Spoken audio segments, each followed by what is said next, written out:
டேஸ்ட்டாக இருக்கும்.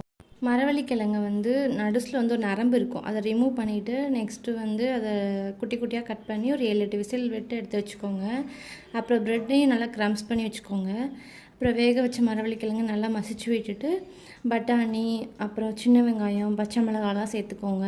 வத்தல் பொடி 1/2 table spoon, garam masala 1/2 table spoon போட்டுட்டு 2 டேபிள் ஸ்பூன் கார்ன்ஃப்ளவர் விட்டு லைட்டாக மட்டும் தண்ணி தெளிச்சுட்டு நல்லா பிசைஞ்சு எடுத்துக்கோங்க. கொஞ்சம் உங்களுக்கு டோ வந்து லூஸாக இருக்குது, உருட்டை வரல அப்படின்னா, அந்தளவுக்கு கெட்டிமாக இல்லைன்னா மைதா மாவு கூட நீங்கள் 2 டேபிள் ஸ்பூன் சேர்த்துக்கலாம். அப்புறம் ஒரு கிண்ணத்தில் வந்து மைதா மாவை நல்லா தண்ணியாக கரைச்சி வச்சுட்டு அதுக்கப்புறம் க்ரம்ஸ் பண்ண அந்த ப்ரெட்டையும் அதில் வந்து நல்லா டிப் பண்ணிவிட்டு ஆயிலில் போட்டு எடுத்துட்டிங்கன்னா சூப்பராக கட்லெட் ரெடி ஆயிரும்.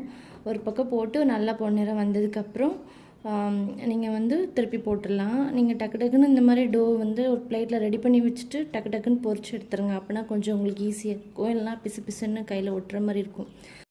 உருளைக்கிழங்கு கட்லெட் எந்த அளவுக்கு டேஸ்ட்டாக இருக்குமோ அதை விட ரொம்ப பர்ஃபெக்டாக இருக்கும் இந்த மரவள்ளிக்கிழங்கு கட்லெட். கண்டிப்பாக ட்ரை பண்ணுங்கள்.